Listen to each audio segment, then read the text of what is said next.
नमस्कार, मैं अंकित कुमार। लगता है मनीष सिसोदिया तानाशाही से लड़ने का पूरा प्लान लेकर लौटे। पार्टी मुख्यालय में सिसोदिया ने अपने भाषण में तानाशाह का नाम तो नहीं लिया, लेकिन अंदाजा लगाना इतना भी मुश्किल नहीं कि तानाशाह किसे कह रहे हैं। जेल भेजने वाले को और जेल भेजने वाली एजेंसियों को जून के महीने में आपातकाल की याद दिलाने में नरेंद्र मोदी की सरकार बीजेपी जोर जोर से लग जाती है, मगर वह भूल जाती है कि उनके नेतृत्व पर ही विपक्ष अवेलेबल चिपकाने लगा है। संपादक को अवैध रूप से गिरफ्तार करने से लेकर बिना ठोस सबूत के मुख्यमंत्री को जेल भेजने का इतिहास 100 साल बाद नहीं बल्कि इसी दौर में और हर दिन लिखा जा रहा है। एक दिन ऐसा आ सकता है जब बीजेपी के लिए एक विरासत को धोना मुश्किल हो जाएगा। आज कांग्रेस अतीत की कई गलतियां के लिए माफी मांगती है। कम से कम माह में कितने नेता पत्रकार सामाजिक कार्य भेज दिए गए। मनीष सिसोदिया ने कहा है कि वह जेल में छुट्टियां मना रहे थे, मगर बाहर छुट्टियां मनाने नहीं आए, काम करने के लिए आए हैं। और तानाशाही को भारत से भगाने के लिए उनके भाषण में इतनी बार तानाशाह का जिक्र हुआ कि हम सबसे पहले उन सभी हिस्से का संकलन आपको सुनाना चाहते हैं। लंबा संकलन है, इसे सुनिए और फिर लौटकर अपनी टिप्पणी देंगे। इससे पता चलता है कि मनीष सिसोदिया किस तरह से अपने प्रतिरोधी के लक्ष्य को परिभाषित कर रहे हैं। तानाशाह और तानाशाही के खिलाफ लड़ाई हो चुकी है। मुझे किसी ने बोला, मनीष जी 17 महीने बाद आ रहे हो, 2 दिन के लिए रेस्ट पे चले जाना। मैंने कहा यार, जेल के बाहर कदम रखने के बाद पहला हाथ जिस कार्यकर्ता ने पकड़ा था और रात को घर तक जो दूर खड़ा था केवल देख के गया है, वो उम्मीद लगा रहा है कि मेरा मनीष सिसोदिया मेरा भाई बाहर आ गया है और मैं कहूं नहीं, मैं तो छुट्टी जा रहा हूं यार। नहीं, खून पसीना बहाने के लिए बाहर आया हूं, छुट्टियां मनाने के लिए नहीं। एक एक दिन जो संजय भाई ने नारा दिया है कि इनकी जमानत जब्त कराएंगे, आज से और अभी से लग रहे हैं। और बीजेपी वालों, ढूंढते रह जाओगे कहां गई वोटें, कहां गई वोटें। आज से लगना है सबको। जो सुन रहे हैं सोशल मीडिया और मीडिया के माध्यम से, एक एक कार्यकर्ता साथी को कहना चाहता हूं, दिल्ली के एक एक नागरिक को, हरियाणा के एक एक नागरिक को, देश के एक एक नागरिक को कहना चाहता हूं कि इस तानाशाही के खिलाफ तो एक एक आदमी को वोट करना पड़ेगा। दिल्ली के हर गरीब आदमी को बेहतरीन शिक्षा देके उसको समाज की मुख्य धारा में लाने का सपना पूरा करने के लिए हम अपनी जान भी दे देंगे। तुम जेल की क्या बात करते हो यार? तुम जेल से डराते हो, हम जान देने के लिए तैयार हैं। बच्चों की एजुकेशन के लिए, नौकरी के लिए और स्वास्थ्य के लिए तो हमारी कई जिंदगियां भी कुर्बान हो जाएं तो कम है यार। आप हमें जेल से डराते हो? नहीं डरेंगे, नहीं डरेंगे आपकी जेलों से। भारतीय जनता पार्टी और इनके तोता मैना कितने ही ताकतवर हों, लेकिन देश के संविधान से ताकतवर नहीं है ये लोग। देश के संविधान से ताकतवर नहीं है। इनकी सारी यातनाएं, सारी पीड़ाएं सह के भी हम तैयार हैं, क्योंकि हमको यकीन है कि हमारा सुप्रीम कोर्ट है और हमारा संविधान है, संविधान जीतेगा। बस आखिर में यही कहूंगा कि हम भगत सिंह के चेले हैं। कह के गया था ये बात, कह के गए थे ना, भगत सिंह के चेले डरने वाले नहीं है तुम्हारी जेलों से भी और तुम्हारे तोता मैना से भी। सुबह बेल का ऑर्डर आया, उससे पहले मैं ऐसे ही टीवी देख रहा था, उसमें 9 अगस्त के बारे में डिटेल चल रहा था, कैसे 9 अगस्त कितना महान दिन है, भारत छोड़ो आंदोलन चलाया था। फिर 10:30 बजे ऑर्डर आ गया बेल का। मैं आंखें बंद की, मैंने भगवान से पूछा ये है क्या? 9 अगस्त भारत छोड़ो के दिन बेल दे रहे हो, चक्कर क्या है? अंदर से आवाज आई कि भारत छोड़ो के दिन इसलिए दे रहे हैं क्योंकि जेल से बाहर निकलो और तानाशाही भारत छोड़ो की आवाज लगाओ। तानाशाही भारत छोड़ो। इस तानाशाही का शिकार हर आम आदमी हो रहा है। तानाशाही भारत छोड़ो की आवाज उठानी पड़ेगी गली गली में, मोहल्ले मोहल्ले में। तुम अपनी अफसरी में, तुम अपनी तानाशाही में 10,000 टीचर्स को एक रात में इधर से उधर उठा के फेंक देते हो। ये तानाशाही नहीं है तो और क्या है? यही तानाशाही है जिसके खिलाफ हमको आवाज उठानी चाहिए। 1.5 साल से जल बोर्ड का पैसा नहीं दिया गया। जबकि पैसा बजट में पास किया विधानसभा ने। ये तानाशाही नहीं है तो और क्या है बताइए? तानाशाही सिर्फ आम आदमी पार्टी के नेताओं को गिरफ्तार करने की नहीं है। तानाशाही आपके घर के सामने जो सीवर बह रहा है, उसमें जो अभी ओवरफ्लो हो रहा है, वो भी इसी तानाशाही की वजह से हो रहा है। जो नाली नहीं खुल पा रही है, उसको 1.5 साल से पैसा नहीं मिला ठेकेदार को। वो इंजीनियर रो रहा है बेचारा कि मैं कहां से पेमेंट करूं ठेकेदार को। ये भी इसी तानाशाही की वजह से हो रहा है। आपकी गलियों की नालियां सड़ी हुई हैं इस तानाशाही की वजह से। मैं ही जेल में नहीं हूं, केजरीवाल जी जेल में नहीं है, आप भी नरक में रहने को मजबूर हैं इसी तानाशाही की वजह से। कभी कभी ऐसा भी होगा कि इस देश में तानाशाही ताकतें आके आतंकवादियों और ड्रग माफियाओं पर लगाए जाने वाले कानून को आम आदमी के ऊपर लगाएंगे, व्यापारियों के ऊपर लगाएंगे, विपक्षियों के ऊपर लगाएंगे। तो उस वक्त उन व्यापारियों को, उन आम आदमियों को, उन विपक्षियों को कौन बचाएगा? तो बाबा साहब ने पहले ही लाइन जोड़ दी थी, संविधान बचाएगा। यही भगवान की कृपा है। कौन बचाएगा उनको जब तानाशाह सरकार अपना जुल्म करेगी, एजेंसियों का दुरुपयोग, कानूनों का दुरुपयोग करेगी, जेलों का दुरुपयोग करेगी, तो कौन बचाएगा?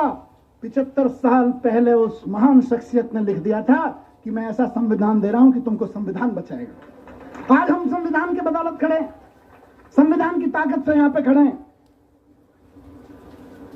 आज मैं शुक्रगुजार हूं देश के संविधान का, बाबा साहब का, और साथ साथ बहुत विनम्र निवेदन के साथ में माननीय सुप्रीम कोर्ट का, बहुत विनम्र सम्मान के साथ में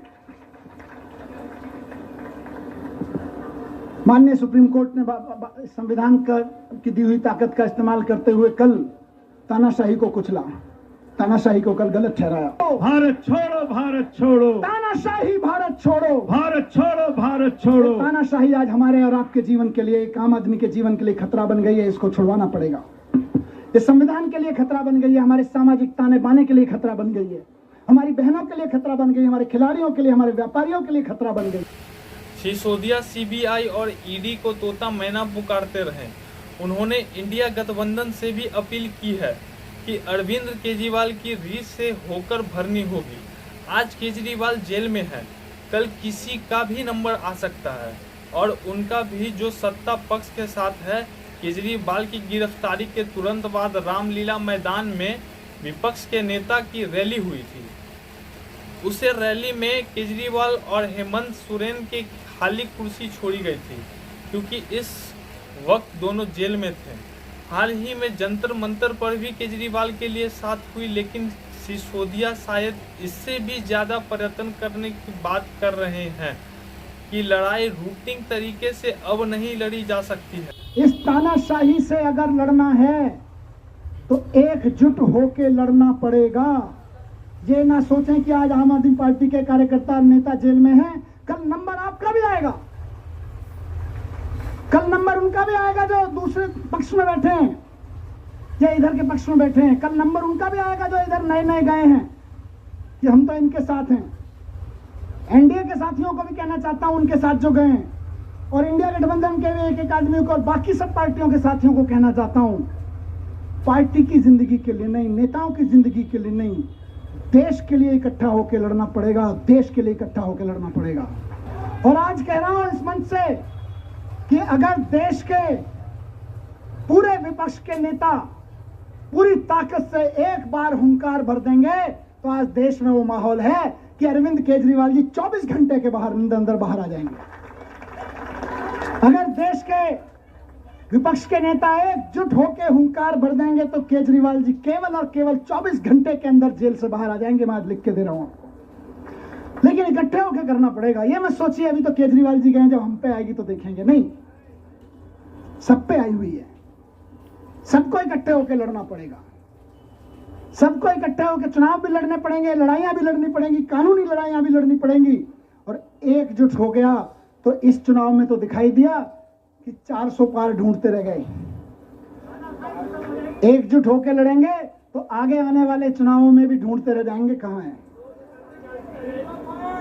0 पार, बस कहा 0 पार। तो ये कोई ये ना सोचे कि अलग अलग लड़ लेंगे, जब हमारी लड़ाई आएगी तो लड़ लेंगे। लड़ाई सबकी है, लड़ाई देश की है, लड़ाई एक एक भारत के नागरिक की है। सब पार्टी वालों को, जिनको जनता ने थोड़ा थोड़ा भी कहीं कहीं भरोसा दिया है, कहीं ज्यादा दिया है, सबको इकट्ठा होके इस तानाशाही के खिलाफ लड़ना पड़ेगा, जोर से चिल्लाना पड़ेगा कि तानाशाही भारत छोड़ो। और जिस दिन तानाशाही भारत छोड़ो का नारा हर गले से निकल गया, केजरीवाल जी सबसे पहले जेल से बाहर आएंगे। हेमंत सोरेन जी आ गए ना, देखो कितनी जल्दी, मुझे निकाला, अभी अरविंद जी भी आएंगे। लेकिन सबको करना पड़ेगा, ऐसे नहीं कि सब। तो मैं बस यही कह रहा हूं कि आम आदमी पार्टी की तरफ से तो आज हम भरोसा दिलाते हैं कि दिल्ली के चुनाव में भी और बाकी चुनावों में भी पूरे देश में कश्मीर से लेकर कन्याकुमारी तक एक एक घर में इस आवाज को उठाएंगे। देश के गांव से एक बहुत प्यारी सी हमारी बेटी निकल के खेलों में देश का परचम लहराती है सारी दुनिया में, और जब वो खड़े होकर कहती है कि आपकी पार्टी के एक अफसर ने, आपके लगाए हुए एक फलाने नेता ने हमें छेड़ा है, तो आप उसको गिरफ्तार तक नहीं करते और हमारी उस बेटी के ऊपर तरह तरह के सोशल मीडिया ट्रोलिंग और ये सब कराते हो। ये तानाशाही नहीं है तो और क्या है, मुझे बताइए। और तुम्हारे उस ये बेशर्मी तानाशाही है कि उसको गिरफ्तार तक नहीं किया जाता। इस देश की बेटियां जंतर मंतर पे बैठी रही, खिलाड़ियां, हम और आप सब अपने बच्चों को खिलाड़ी बनाने का सपना देखते हैं। बेटियों को कहते हैं जा बेटी उछाल, लगा छलांग और छा जाए फलक पे, और उसको कोई बैठ के वहां पे इनका चमचा बैठ के उसको छेड़े तो हमें सहन होगा। लेकिन ये तानाशाही है कि उसको गिरफ्तार तक नहीं करते हो तुम। यही तानाशाही है दोस्तों, और उस तानाशाही का चरम स्वरूप हमने देखा कि अब उस बेटी के साथ क्या किया गया। मैं बहुत ज्यादा नहीं कहूंगा उस बारे में, लेकिन सबको पता है किसने किया और क्या किया। आज अगर उसके आंसू बहे हैं तो कुछ तो खेल किया गया है। तानाशाही पर मनीष सिसोदिया के भाषण का लंबा हिस्सा इसलिए सुनाया ताकि आप एक नेता को उसके भाषण के जरिए ठीक से देखें कि उसके भीतर क्या गुजरी है। 17 महीने जेल में रहते हुए उसने इस राजनीति को किस नज़र से देखा। जानिए, सुप्रीम कोर्ट ने भी कहा कि इस मामले में ट्रायल कब शुरू होगी, कब खत्म होगी पता नहीं। आप किसी को अनंत समय के साथ जेल में नहीं रख सकते। इससे पता चलता है कि जेल में रखने की राजनीति को सिसोदिया की किस तरह से व्यक्त कर रहे हैं। सिर्फ तानाशाह को नाम नहीं ले रहे। इसी दिल्ली में 2014 के बाद हमने कई लोगों की जुबान से सुना था कि आम आदमी पार्टी के नेता कहा करते थे कि मोदी जी को नाम लेकर टारगेट नहीं करता है, इससे जनता नाराज हो जाती है। अपने मुद्दे पर चुनाव लड़ना मोदी जी का एक बार भी सिसोदिया ने अपने भाषण में नाम नहीं लिया, मगर बार बार तानाशाही का बात कर रहे वो किसी परमात्मा का नाम तो नहीं ले रहे थे।